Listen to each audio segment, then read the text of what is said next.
And new tonight, explosive allegations in the poker world. Mike Postle is the poker messiah. The details that matter here are that a guy named Mike Postle was playing poker at a casino in Northern California called Stones, and he was winning. Todo comenzó una noche cualquiera, el 21 de diciembre de 2019, en un casino del norte de California. A simple vista, no parecía una fecha destinada a marcar historia, pero ese día se desencadenó uno de los escándalos más comentados del mundo del póker. Mike Postle, un jugador aparentemente común, se convirtió en leyenda, pero no precisamente por su talento. Esa noche, como de costumbre, Mike ocupaba su asiento en la mesa de Stone's Gambling Hall, un lugar ya acostumbrado a sus victorias. Lo llamaban el Mesas, porque dominaba cada una en la que se sentaba. Agresivo, implacable, certero. Una sombra para cualquiera que osara enfrentarse a él. Lo curioso era su estilo. Se lanzaba con todo cuando sus rivales estaban débiles, pero mágicamente sabía cuándo retirarse si el peligro acechaba. Era como si tuviera visión de rayos X. Su lectura de las manos ajenas parecía sobrenatural. Pero esa noche algo cambió. Una jugada lo dejó expuesto. En plena transmisión en vivo, las cámaras captaron una mano sospechosa. Enfrente estaba Marle Cordeiro, una profesional de Las Vegas. Las cartas comunes sobre la mesa: 9 de diamantes, 8 de picas y un J de diamantes. Marle tenía una dama de picas y un par de diamantes. Un proyecto poderoso. Hizo una apuesta y Mike, sonriente, simplemente se retiró. Eso no habría levantado sospechas, si no fuera porque Marle tenía una mano fuertísima. Takes the weirdest lines and gets people to lay down huge hands all the time, but when he has top pair and a straight draw, he's able to just lay down against the nut. Postle is just like a freak. La decisión de Mike fue tan perfecta, tan precisa, que resultó demasiado buena para ser verdad. ¿Cómo podía saber que estaba en peligro? Ese fue el primer susurro de duda, la primera piedra que rodó hasta convertirse en avalancha. Veronica Brill, una jugadora frecuente y comentarista del casino, llevaba tiempo observando a Mike con recelo.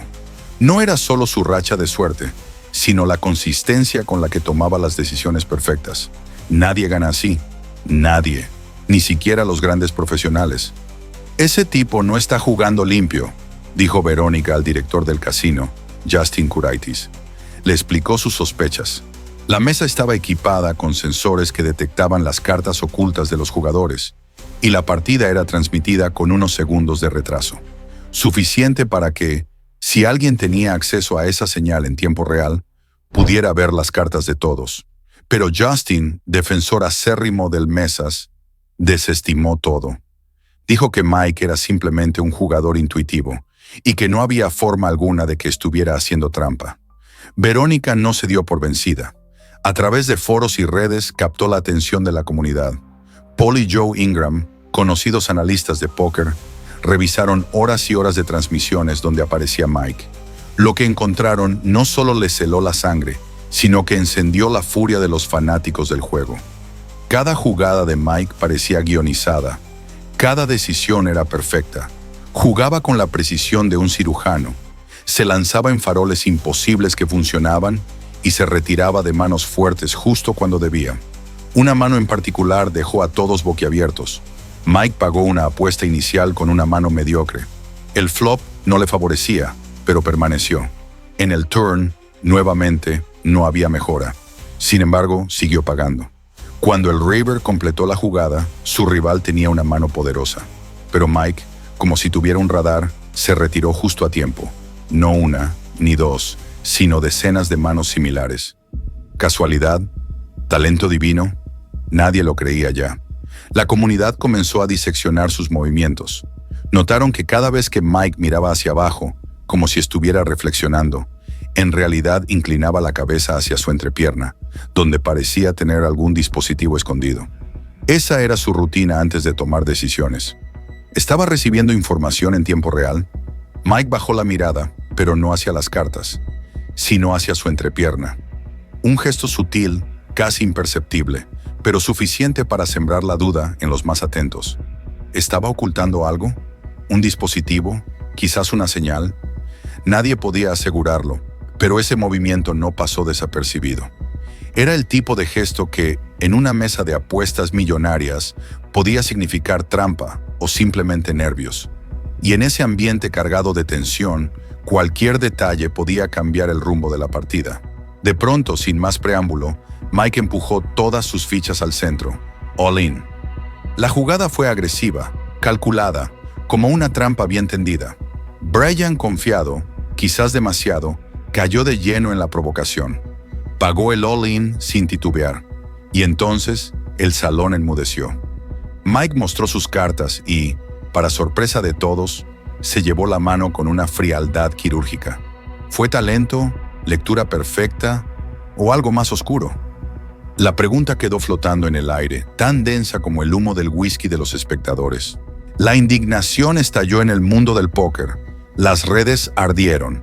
Se exigía justicia. Los jugadores exigían su expulsión permanente de cualquier torneo. La imagen de Mike, otrora celebrada, se desplomaba. Fue entonces cuando surgió la pregunta clave. ¿Cómo lo hacía?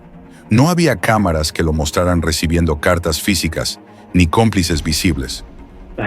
There's no book or anything out there that, can explain what I do. Pero la teoría más fuerte apuntaba a que Mike usaba un teléfono escondido, con el que podía ver la transmisión en tiempo real desde una fuente no retrasada. Esto implicaba una conexión interna. Alguien dentro del cuarto de control del casino debía estar involucrado. La comunidad no tardó en señalar. ¿Y si el propio director del casino, Justin, lo ayudaba? Los investigadores independientes rastrearon movimientos, revisaron redes y conexiones. Algunos incluso dijeron que Mike tenía una pequeña cámara apuntando a la pantalla donde se mostraban las cartas de todos los jugadores. Si esa señal llegaba a su celular, escondido en su entrepierna, todo tenía sentido. Verónica tenía razón, y ahora el mundo entero la respaldaba. Pero aún quedaba una gran incógnita. ¿Habría consecuencias?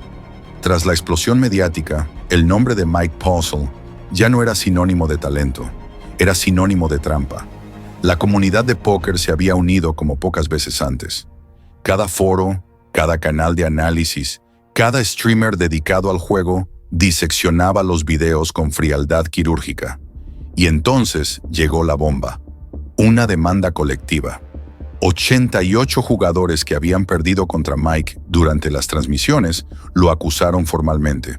El total, $30 millones en daños y perjuicios.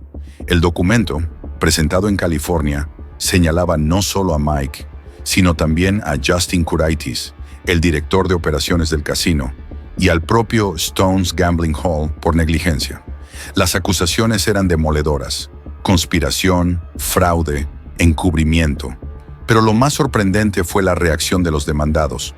Postle, en lugar de defenderse con argumentos o evidencias, desapareció del mapa. Dejó de asistir a torneos, de aparecer en redes, de transmitir, como si se hubiera tragado la tierra. La justicia, sin embargo, avanzó. El caso llegó hasta las manos del abogado Mac Verstandig, especialista en apuestas y juegos de azar. Era el mismo abogado que había estado detrás de casos contra casinos por prácticas fraudulentas. Su experiencia le daba peso. Pero aún con toda la presión mediática y el respaldo de la comunidad, había un problema. La ley del estado. California, al igual que otros estados, no considera el póker como un juego de azar en el mismo sentido que las loterías o apuestas deportivas. Esto significaba que la demanda debía probar una conspiración deliberada con pruebas contundentes, más allá de patrones estadísticos o sospechas. Y ahí es donde la justicia mostró su punto débil. No se encontró evidencia física directa. Ningún celular fue hallado. Ningún cómplice confesó. Ninguna grabación lo mostraba recibiendo ayuda explícita. En abril de 2021, un juez federal desestimó la demanda, argumentando que el póker, como juego de habilidad, no podía ser usado como base para demandas civiles bajo las leyes de fraude tradicionales. Fue un golpe devastador. Mike Postle se libraba legalmente de toda responsabilidad. La indignación fue brutal. El hombre que presuntamente había robado miles de dólares, transmitido en vivo frente a miles de espectadores, ¿había salido ileso? ¿Dónde estaba la justicia? Pero la historia no terminó ahí. Mike, confiado por su aparente victoria legal, decidió volver al ojo público, y lo hizo de la forma más arrogante posible, anunciando que demandaría por difamación a todos los que lo acusaron. Sí, escuchaste bien.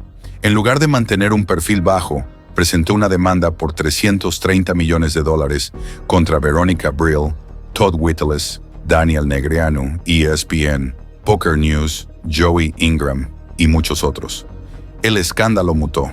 Lo que había sido una supuesta trampa en una mesa de cartas, ahora se transformaba en una guerra mediática, legal y moral. La comunidad no tardó en contraatacar. Verónica, lejos de amedrentarse, se convirtió en la cara de la resistencia. Con el respaldo de miles de jugadores, abrió una campaña de donaciones para financiar su defensa legal. Reunió más de $20,000 en cuestión de días. El mensaje era claro: nadie va a silenciarnos. Lo más irónico ocurrió poco después. Mike Postle, al parecer, no tenía intención real de continuar su demanda. No contrató abogados serios, no compareció a las audiencias, y su caso fue desestimado por el mismo tribunal que lo había dejado libre meses antes. Otra burla. Otra humillación para quienes exigían justicia. Pero mientras los tribunales le daban la espalda a la comunidad, Internet no perdonaba. Mike se volvió un paria. Ningún casino quería verlo cerca. Nadie lo invitaba a torneos. En las redes sociales, su nombre era sinónimo de deshonra. Y como si eso no fuera suficiente, en 2022 se viralizó un video donde un hombre muy parecido a él, usando gorra y gafas oscuras, intentaba participar en una partida informal bajo el nombre Michael Lawrence. Fue reconocido. Lo echaron antes de que pudiera jugar una sola mano. Postle desapareció de nuevo. Cambió de nombre, de estilo, de redes. Algunos dicen que se mudó a un estado del sur. Otros aseguran que ahora vive de criptomonedas. Lo cierto es que su legado quedó marcado no por lo que ganó, sino por cómo lo hizo. Este escándalo no solo afectó su carrera, sino que cambió para siempre el mundo del póker. Las transmisiones en vivo fueron replanteadas, con nuevos protocolos de seguridad, mayor vigilancia en los cuartos de producción y controles rigurosos para evitar fraudes tecnológicos. Se discutieron regulaciones federales, se crearon listas negras y, sobre todo, se elevó la voz de los jugadores. Veronica Brill fue reconocida públicamente por su valentía. Recibió premios, entrevistas y se convirtió en una figura respetada dentro y fuera del mundo del póker. Su frase, "El póker no necesita ídolos, necesita integridad", quedó grabada en la memoria colectiva. ¿Y Mike? Sigue siendo una sombra, un mito moderno, un caso de estudio. Algunos todavía defienden su inocencia, señalando que nunca se le comprobó nada. Otros aseguran que fue el mejor estafador que el póker haya conocido. Lo cierto es que, mientras miles de jugadores siguen compitiendo honestamente, el nombre de Mike Postle flota en el aire como una advertencia. Si vas a hacer trampa, asegúrate de no hacerlo frente a millones de ojos.